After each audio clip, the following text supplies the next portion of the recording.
Assalamualaikum warahmatullahi wabarakatuh. Alhamdulillahirabbil alamin. Wassalatu wassalamu ala asyrofil anbiya'i wal mursalin. Sayyidina wa maulana Muhammadin wa ala alihi wa sahbihi ajmain. Amma ba'du. Ibu-ibu, bapak-bapak, jamaah sholat subuh yang dirahmati oleh Allah. Kita banyak bersyukur pada Allah.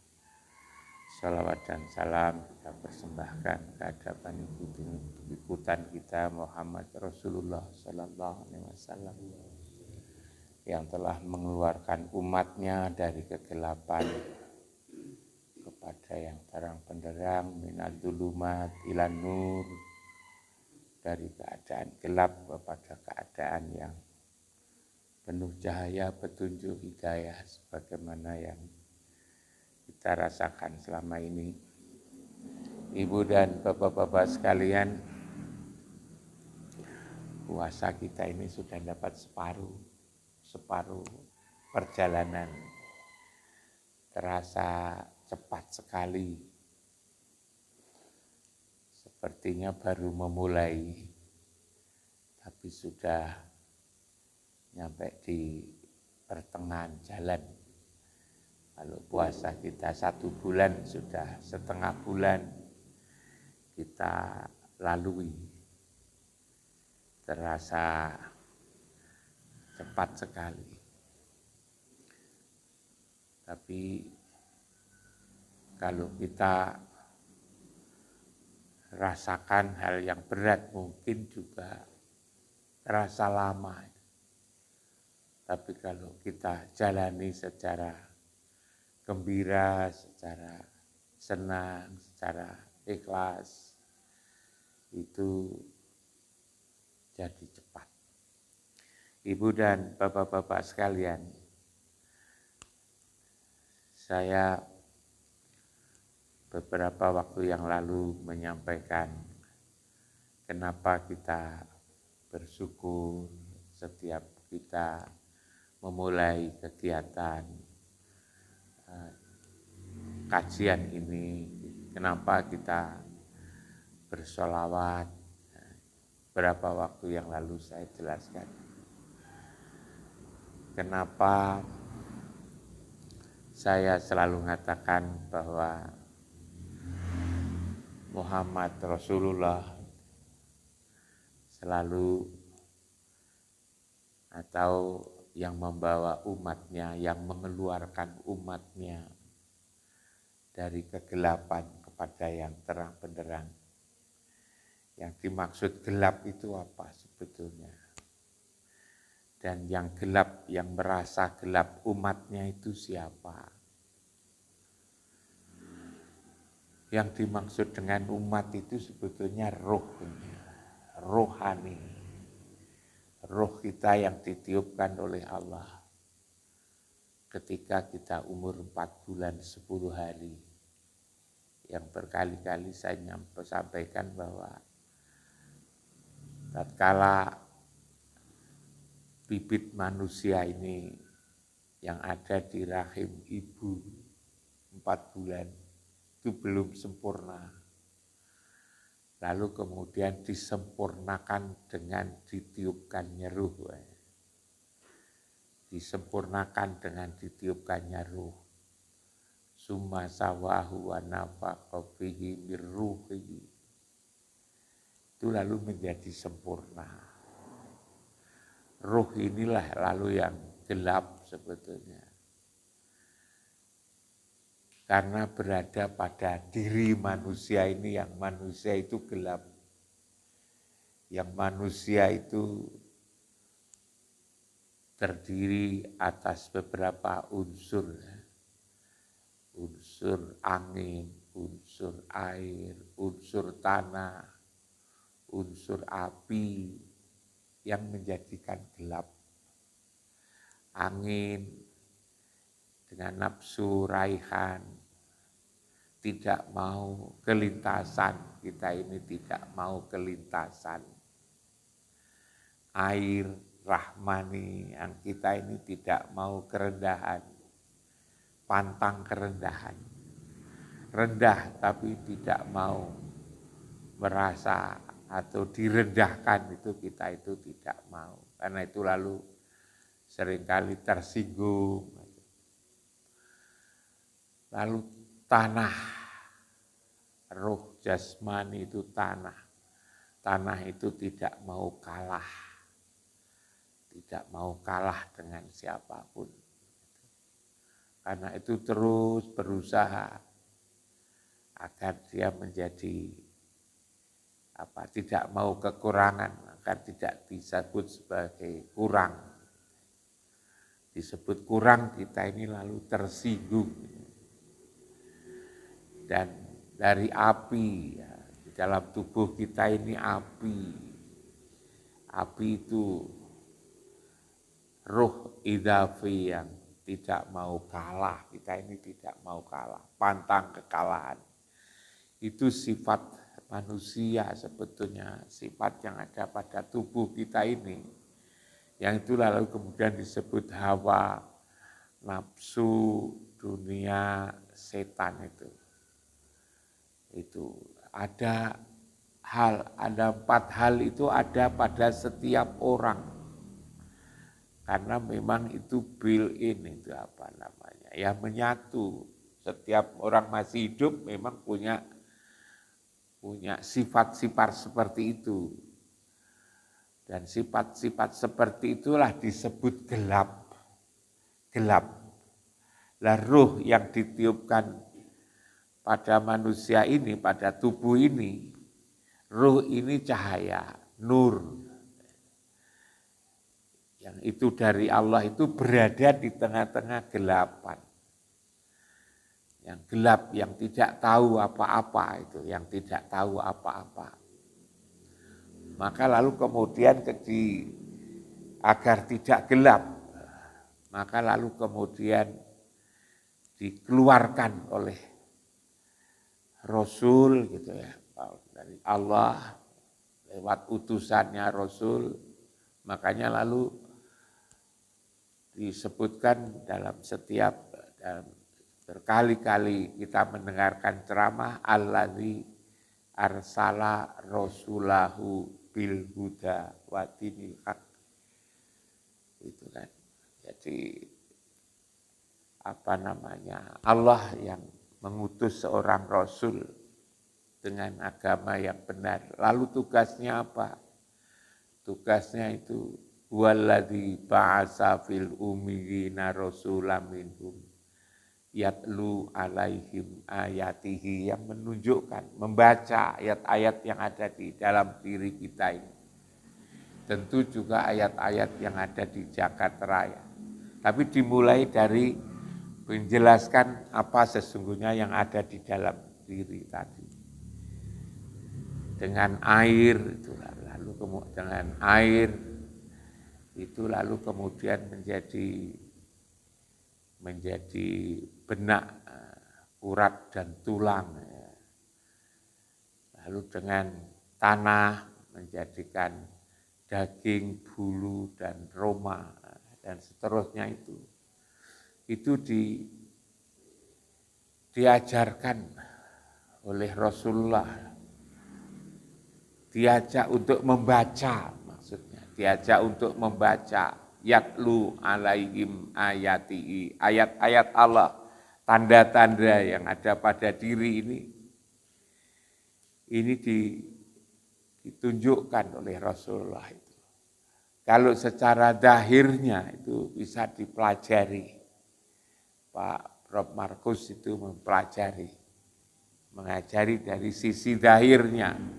Tapi kalau dari sisi batinnya itu tidak bisa diajarkan oleh orang. Yang ajarkan adalah Rasul, yang ajarkan adalah Rasul.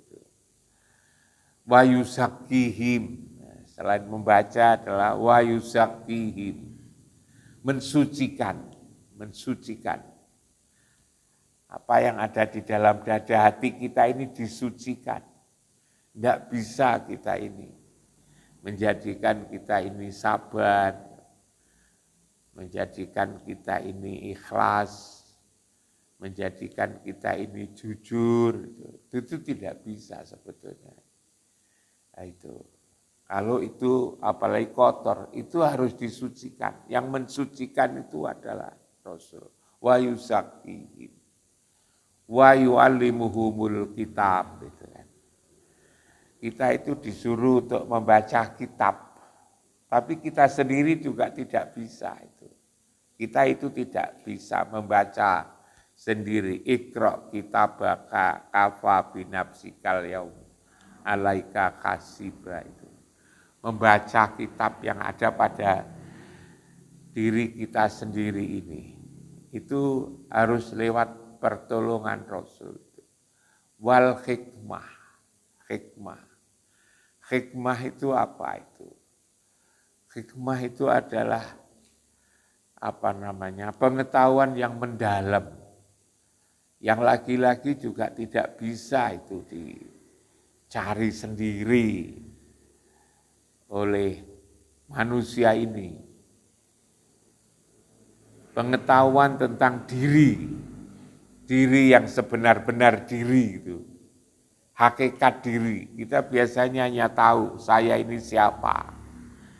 Ini kakiku, ini tanganku, ini perutku, ini leherku, ini kepalaku, sampai pada tingkat itu.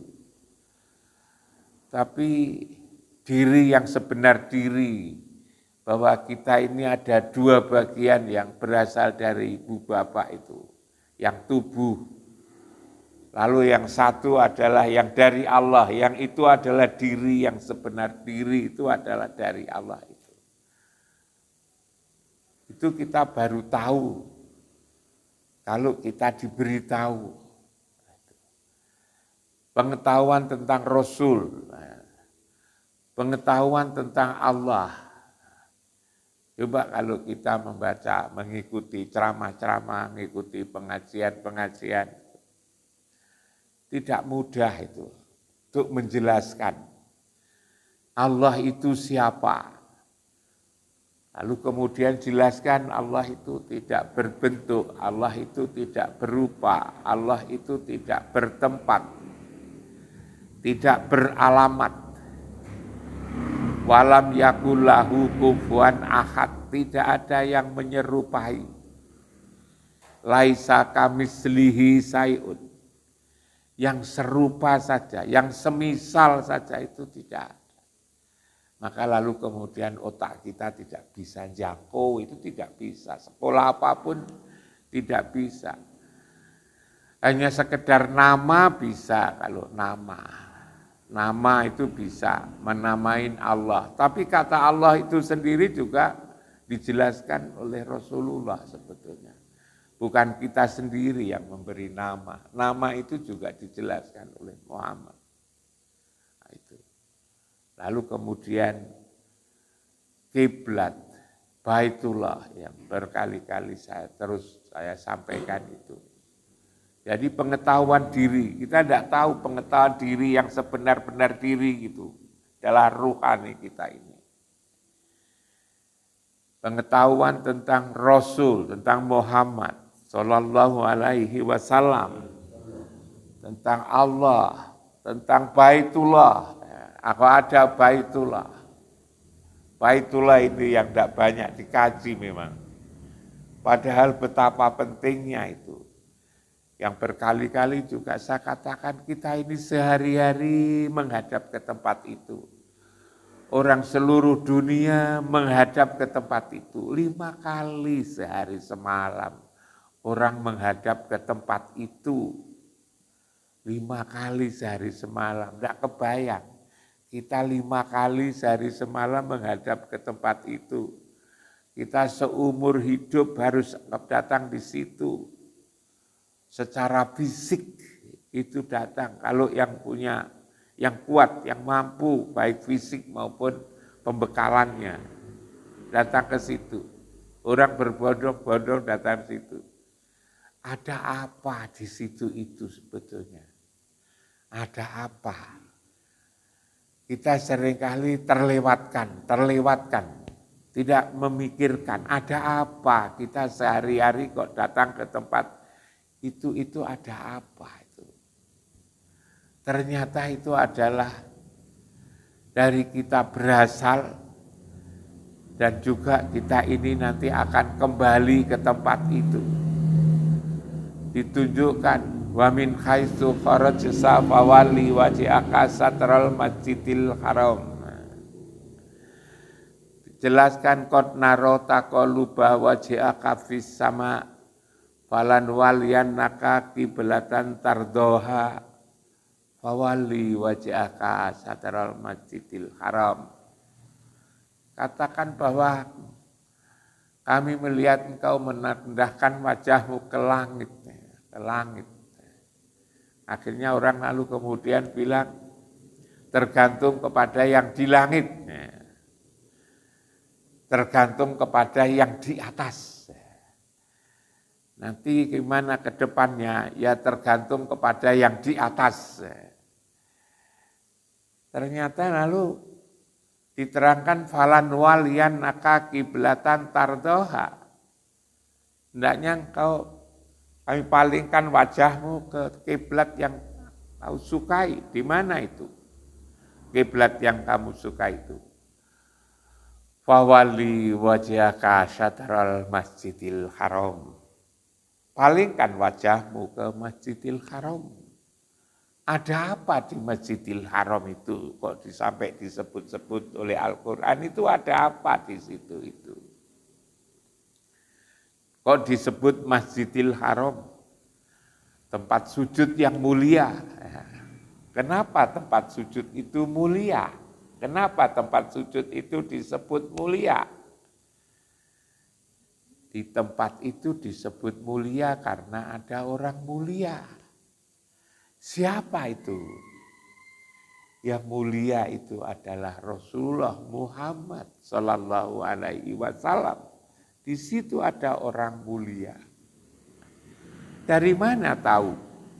Itulah uksimu bihadzal balad wa anta khilum bihadzal balad wa walidi wa ma walad. Di situ Rasulullah Muhammad sebagai Rasul secara ruhaniah,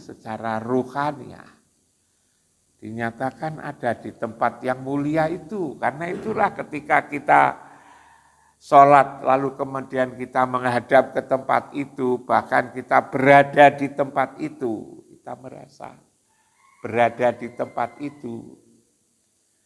Itulah disebut sebagai kita telah ketemu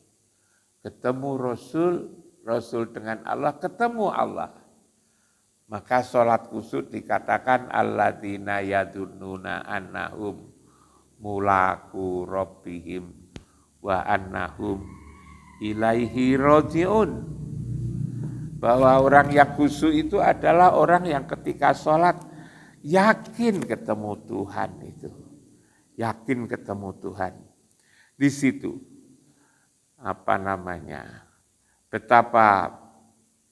betapa pentingnya tempat itu. Maka lalu kemudian posisi Rasul itu yang tadi tugasnya adalah mengeluarkan umatnya dari kegelapan kepada yang terang benderang. Dari gelap tadi. Tubuh manusia, belum lagi gelap di dunia ini juga gelap. Masih hawa nafsu itu masih menggoda kita itu hawa nafsu ini. Jadi di dalam diri sudah gelap, di dalam tubuh kita ini gelap, di luar tubuh itu juga gelap. Di luar di tubuh itu juga gelap. Kita masih digoda dengan harta, dan kita sangat mencintai harta itu. Padahal harta itu harus ada hak dalam harta itu dari orang lain. Orang lain punya hak dari harta kita ini, maka lalu kemudian kita ditugasi untuk diwajibkan untuk zakat itu.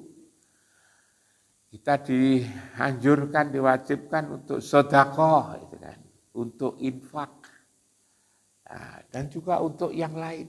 Maka lalu diingatkan oleh Pak Markus, mumpung ini bulan puasa, tapi juga berat sekali gitu, berat sekali. Tapi lalu kemudian ini peringatan, untung itu ada peringatan dari Pak Markus.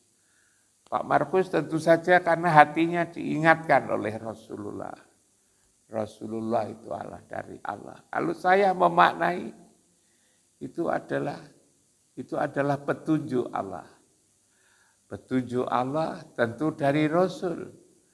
Rasul dari siapa? Dari umatnya ini, ruhani ini yang sambung ini lalu memberitahu kepada kita. Nah, itu gelap, kita mencintai harta berlebih-lebihan itu adalah gelap. Kegelapan lagi kita ketika kita dalam kehidupan sosial ini, kita kepingin jabatan, kubujah, senang suka pangkat, suka wanita, yang wanita suka laki-laki, dan lain-lain itu gelap sebetulnya, itu gelap. Kita tidak tahu, maka lalu kemudian diberitahu. Maka lalu kemudian betapa strategisnya itu. Untuk mengenal Allah, saya membaca di surat An-Nisa, ayat 150. Dikatakan innal ladzina yakfuruna billah wa rusulihi wa yuriduna ayyufarriqu bainallah wa rusulihi wa yaquluna nu'min bi ba'din wa nakfuru bi ba'd wa yuriduna ayatakhidu baina dzalika sabila. Sesungguhnya kalau kita baca pelan-pelan, sesungguhnya orang-orang yang ingkar kepada Allah dan Rasul-Rasulnya dan bermaksud membeda-bedakan antara Allah dan Rasulnya ini. Membeda-bedakan antara Allah dan Rasulnya. Membeda-bedakan antara Allah dan Rasulnya.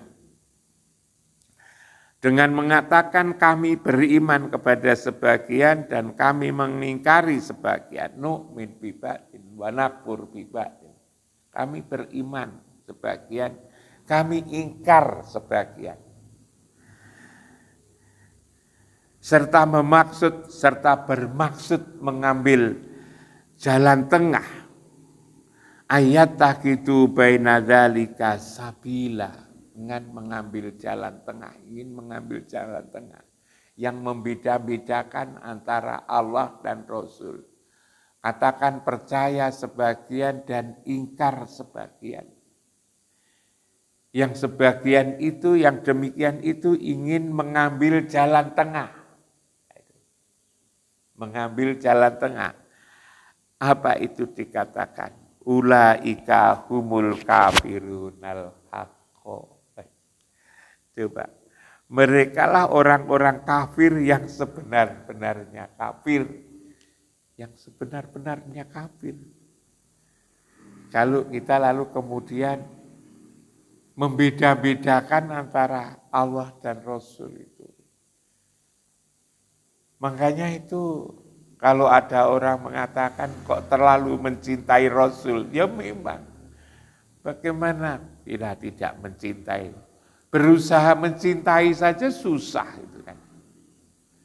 Karena kita ingin mencintai Allah kita tidak bisa membayangin, tidak nyata, kita tidak bisa bayangin karena tidak nyata, kita tidak mampu menjaga, nyampe pada Allah, tidak mampu.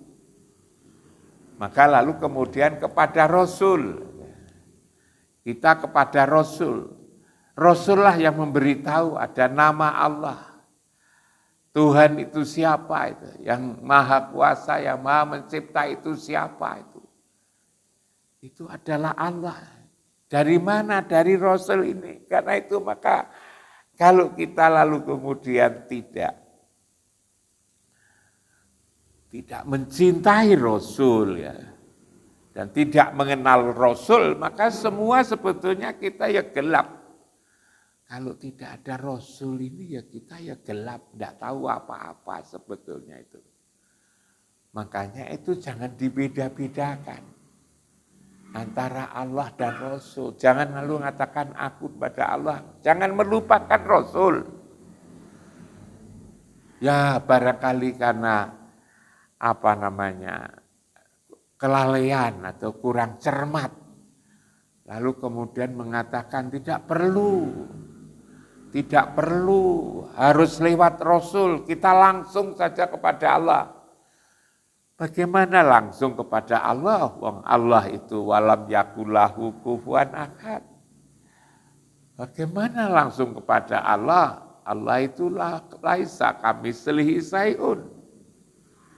Maka lalu kemudian kita lewat Muhammad ini. Dan ini sesungguhnya juga ada dasarnya itu.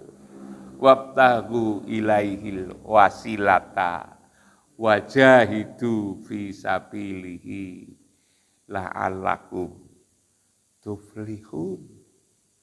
Carilah wasilah. Wasilah, kita mencari wasilah. Kita mencari wasilah. Agama ini bukan silsilah, tapi agama ini adalah wasilah. Kalau silsilah itu kan dari ini ke ini, dari A ke B ke C ke D, putranya ini, anaknya ini, cucunya ini, dari ini ke sini, dari sini ke sini, dari sini ke sini. Silsilah, bukan silsilah. Bukan silsilah sebetulnya. Adalah wasilah. Maka kita disuruh untuk mencari wasilah. Bahkan setiap selesai azan kita juga memohon supaya didatangkan wasilah. Ati Muhammadanil wasilah. Allahumma robbahati da'wati tamma wa sholatil qa'imah. Ati Muhammadanil wasilah. Jadi datanglah Muhammad sebagai wasilah. Wasilah kita ini adalah Muhammad. Tidak nyampe, kita itu tidak akan nyampe. Kepada Allah tidak nyampe, karena kita tidak mengenal sebetulnya. Kita tidak mengenal. Memang Allah itu dekat, lebih dekat daripada urat leher. Urat leher kita sendiri, dekat sekali Allah itu pada kita. Tapi kita tidak kenal gitu. Kita tidak mengenal beliau itu, kecuali namanya saja.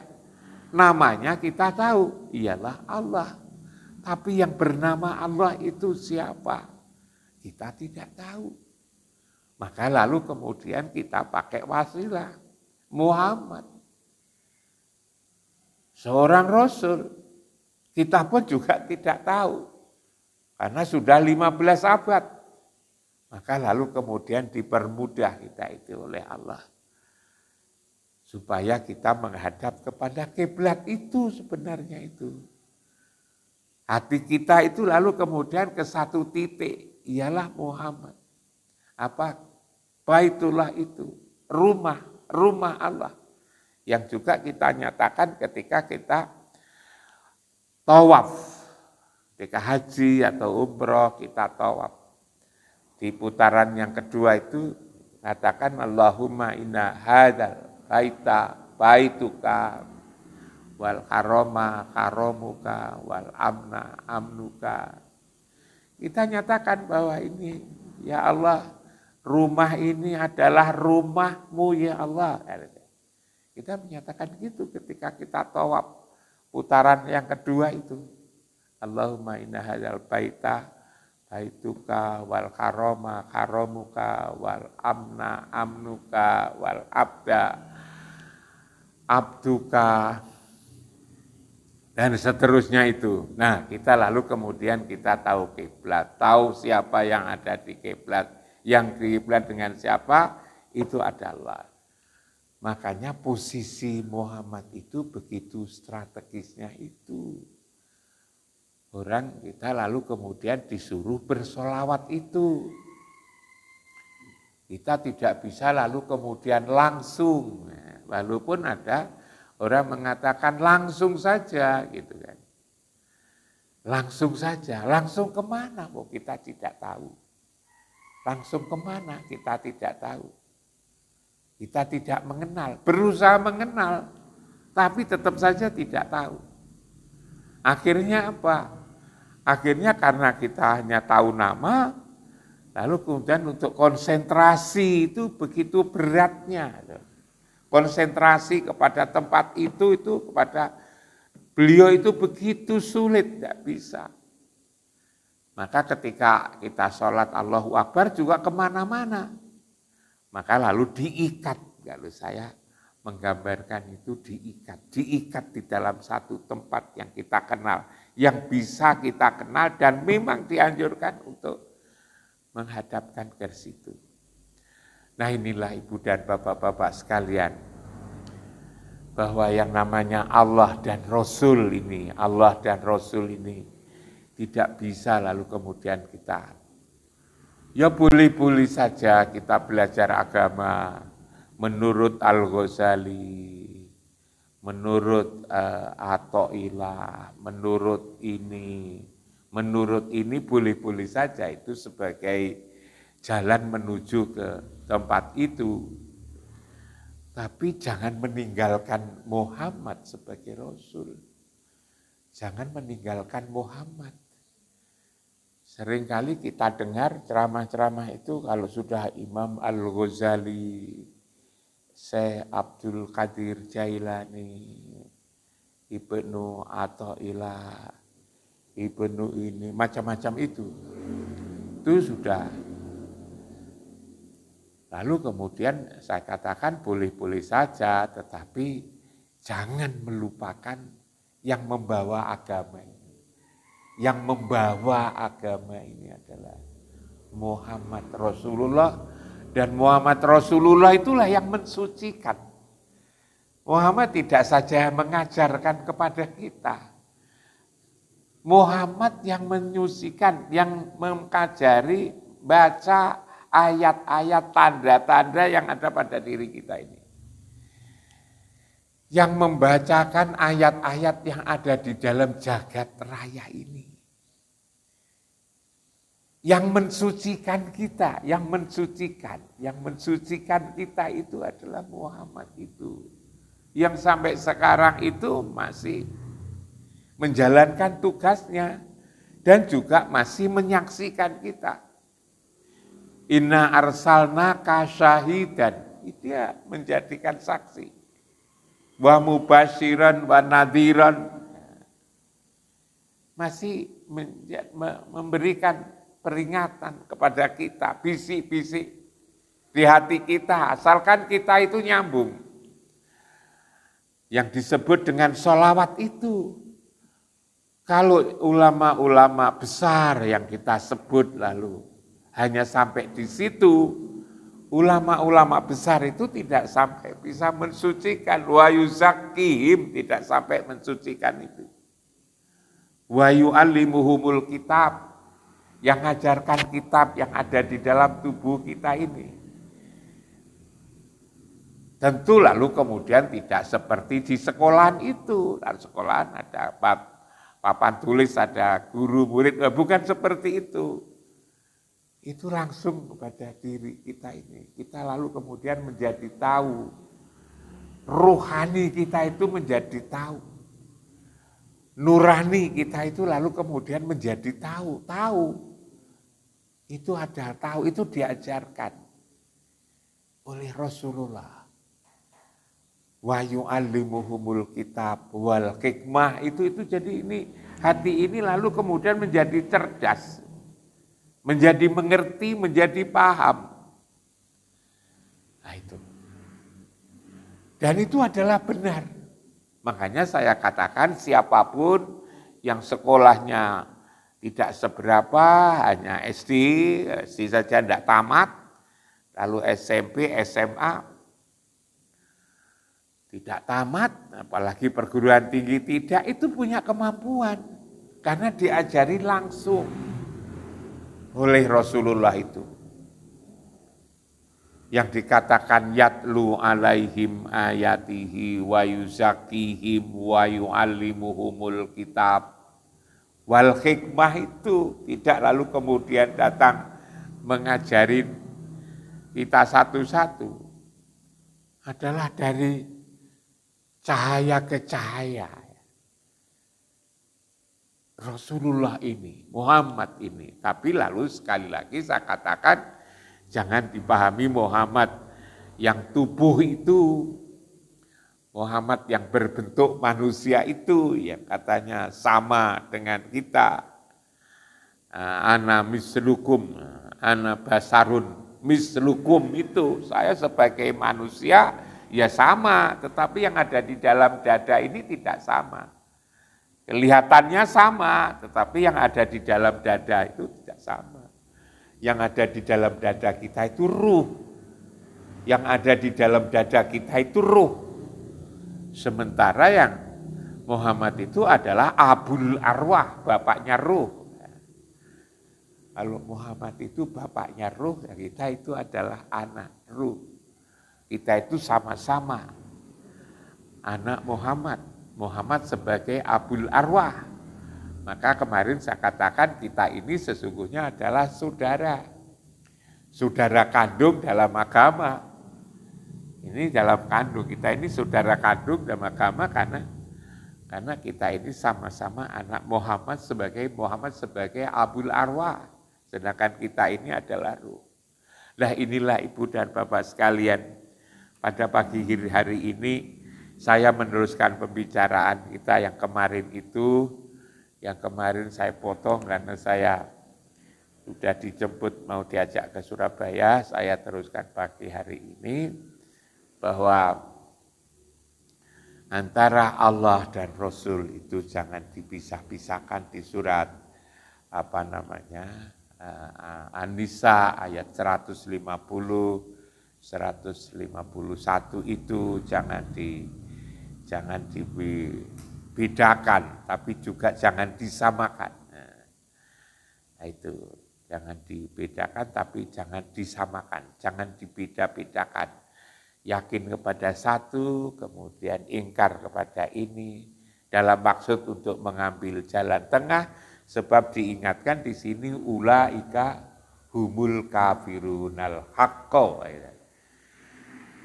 Kalau kita lakukan seperti itu, maka dikatakan ulaika humul kafirunal haqqo wa atatna lil kafirina adabam muhina. Merekalah orang-orang kafir yang sebenarnya, dan kami sediakan untuk orang-orang kafir itu azab yang menghinakan. Disediakan azab yang menghinakan. Kita itu kalau lalu memisah-misahkan, membeda-bedakan Allah dan Rasul di dalam surat An-Nisa 150 itu adalah disebut adalah kafir yang sebenar-benarnya, dan orang yang seperti itu telah disediakan mereka disediakan azab yang menghinakan.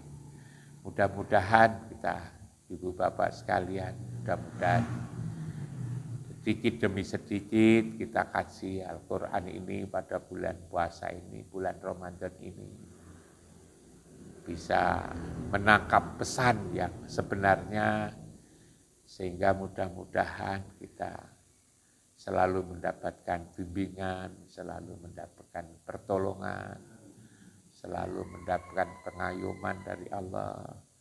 Mudah-mudahan kita selalu dijaga oleh Allah dan Rasul-Nya.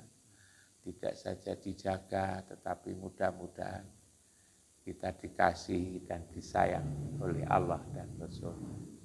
Itulah Bapak sekalian, ini di luar sudah terang. Kita akhiri, terima kasih. Mudah-mudahan menjadi bahan renungan dan bahan pertimbangan. Assalamualaikum warahmatullahi wabarakatuh.